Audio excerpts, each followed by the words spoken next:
कैसे इसका नाम पड़ा और क्या इसका इतिहास है, आइए जानते हैं महाबलीपुरम के बारे में। तो इस शहर का नाम महान दानवीर असुर राजा महाबली के नाम पर रखा गया था। महाबली ने विष्णु वामन अवतार को 3 पग भूमि दान में दी थी, यानी कि जो राजा बलि थे उनके नाम पर इस मंदिर का नाम पड़ा है। महाबली की दानवीरता और सत्यता से प्रभावित होकर वामन भगवान ने उन्हें पाताल लोक का चिरंजीवी राजा बनाकर खुद वहां के पहरेदार बन गए। कहते हैं कि आज भी महाबली जिंदा हैं। केरल में आज भी उनकी पूजा होती है। कहते हैं कि बाद में पल्लव राजा नरसिंहवर्मन, जिन्हें ममल्ला के नाम से भी जाना जाता था, उन्होंने महाबलीपुरम का नाम मामल्लपुरम रख दिया था। राजा नरसिंहवर्मन के द्वारा महाबलीपुरम का नाम मामल्लापुरम रखने पर आज भी लोग महाबलीपुरम के नाम से ही इसे ज़्यादातर जानते हैं।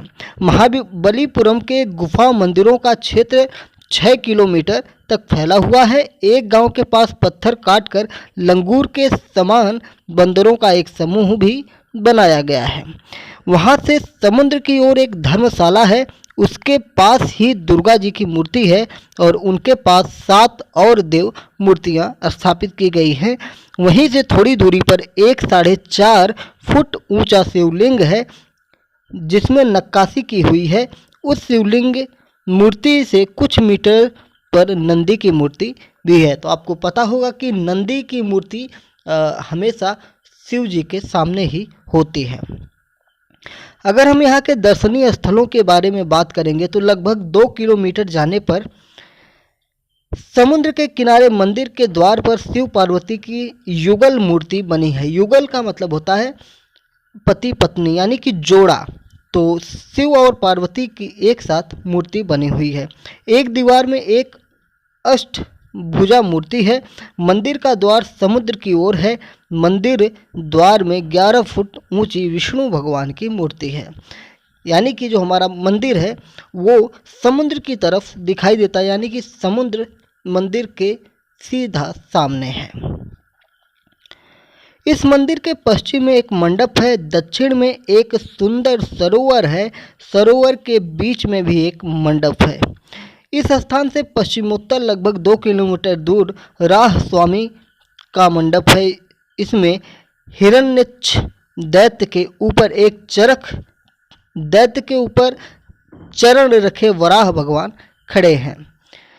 सामने के दीवार में भगवान वामन, जिनको त्रिविक्रम भी कहा जाता था, की विशाल मूर्ति है।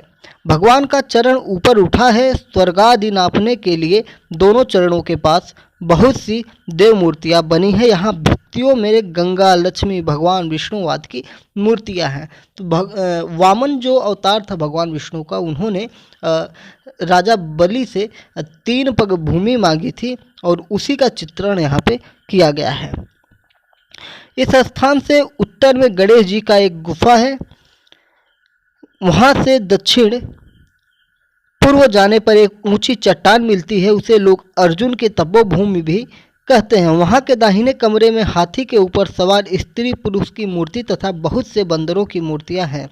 बाएं कमरे में बहुत सी मूर्तियाँ हैं, उनमें एक मूर्ति अर्जुन की कही जाती है। इस मंदिर के पास 1 से 1.5 किलोमीटर दूर एक चट्टान पर दुर्गा देवी का मंदिर है। इसमें महर्षि दामिनी सिंहरुद्र देवी की मूर्ति है। पास में भगवान विष्णु की मूर्ति है। इस मंदिर से लगभग 56 फुट ऊपर कठिन चढ़ाई पर एक छोटा सा मंदिर है। महाबलीपुरम के मंदिर वहीं की चट्टान काट कर बनाए गए हैं। समुद्री वायु से पत्थर बहुत खराब हो चुके हैं। ये मंदिर पल्लव वंश के नरेशों द्वारा बनवाए गए थे। कहा जाता है कि प्राचीन काल में यहाँ बहुत मंदिर थे। यहाँ स्थान कई भव्य मंदिर स्थापत्य और कला के लिए जुड़ी हैं। प्राचीन काल में यहाँ बहुत ही मंदिर थे।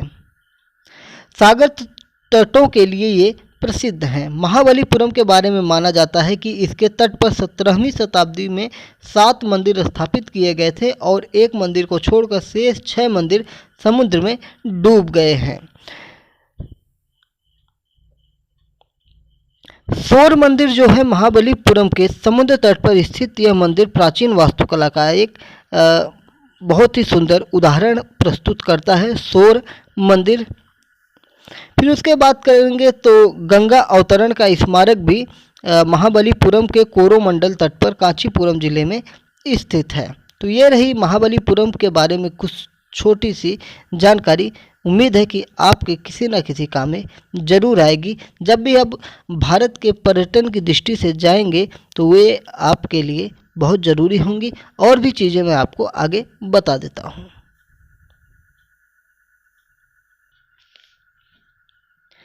यहाँ पे पंचरथ मंदिर भी है। अगर इसके बारे में हम कुछ जानकारी लेना चाहेंगे तो महाबलीपुरम के समुद्री तट पर दूसरा मंदिर पंचरथ यानी पंच पांडवों का रथ नामक मंदिर है। यह एक सुंदर स्मारक परिसर है जिसका निर्माण 7वीं सदी में महेंद्र वर्मन प्रथम और बेटे नरसिंह वर्मन प्रथम ने करवाया था। पंचरथ के 5 स्मारकों को पूरी तरीके से रथ के समान बनाया गया है, जो सभी ग्रेनाइट पत्थर को खोद खोद कर बनाए गए हैं। इसमें महाभारत की कहानी को दर्शाते हुए कलाकृति को देखने को मिलती हैं और यह सभी रात बड़े से छोटे आकार में इस प्रकार से हैं। धर्मराज रथ, भीम रथ, अर्जुन रथ, नकुल एवं सहदेव रथ और साथ में द्रौपदी रथ भी है। फिर हम बात करेंगे गंगा अवतरण का स्मारक के बारे में। तो यह गंगा अवतरण के स्मारक महाबलीपुरम जो मैंने आपको पीछे बता ही दिया है। फिर उसके बाद हम बात करेंगे तो यहाँ पे टाइगर गुफाएं हैं। यह गुफाएं महाबलीपुरम की सबसे बेहतरीन कलाकृतियों में से एक हैं। इनके बाहर पत्थर में उभरे हुए शेर की मूर्तियां हैं। यह भी पल्लव राजाओं द्वारा बनाया गया था। और सबसे मज़ेदार चीज़ यहाँ की है कृष्ण की मक्खन गेंद, जो दक्षिण भारत के महाबलीपुरम में 1200 वर्ष पुराना एक पत्थर बहुत ही अजीबोगरीब तरीके से रखा हुआ है।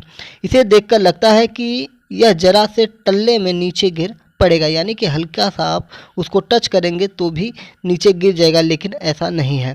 इस पत्थर की चौड़ाई 5 मीटर तथा ऊंचाई 20 फीट है। सन 1908 में इस पत्थर पर उस समय से के मद्रास गवर्नर आर्थर की नज़र पड़ी तो उनको लगा कि यह पत्थर किसी बड़ी दुर्घटना का कारण बन सकता है। इसलिए उन्होंने इस पत्थर को उसके स्थान से हटवाने के लिए 7 हाथियों से खिंचवाया, पर यह पत्थर अपनी जगह से 1 इंच भी नहीं खिसका। ग्रेविटी के नियमों की उपेक्षा करते हुए यह कृष्ण मक्खन की गेंद नामक पत्थर एक ढलान वाली पहाड़ी पर 45 डिग्री के कोण पर बिना लुढ़के टिका हुआ है। लोग इस पत्थर को कृष्ण की मक्खन गेंद भी कहते हैं, क्योंकि उनका मानना है कि यह पत्थर मक्खन की गेंद है जिसको कृष्ण ने अपनी बाल्य अवस्था में नीचे गिरा दिया था। तो ये सारी चीज़ें आपको महाबलीपुरम के बारे में जानकारियाँ प्राप्त हो जाती हैं। तो उम्मीद है कि आपको ये जानकर अच्छा लगा होगा और महाबलीपुरम के बारे में जो भी जानकारी हमने आपसे साझा की ये आपके लिए बहुत ही उपयोगी होगा जब भी आप महाबलीपुरम के बारे में जानना चाहेंगे या वहाँ पे जाके घूमना चाहेंगे। तो महाबलीपुरम कहाँ है? तमिलनाडु में ये आपका मंदिर है। तमिलनाडु में करीब 200 से अधिक मंदिर हैं, जो बहुत ही महत्वपूर्ण में से मंदिर, अगर उनमें से मैं कुछ मंदिरों का नाम बताना चाहूँगा तो कांचीपुरम, कोडाईकनाल, एकांबर नाथ मंदिर, कैलाश नाथ मंदिर, श्री कांची कामाक्षी अम्मा मंदिर, बृहदीश्वरा मंदिर, इसी तरह सैकड़ों मंदिर यहाँ पे स्थापित हैं तमिलनाडु राज्य में।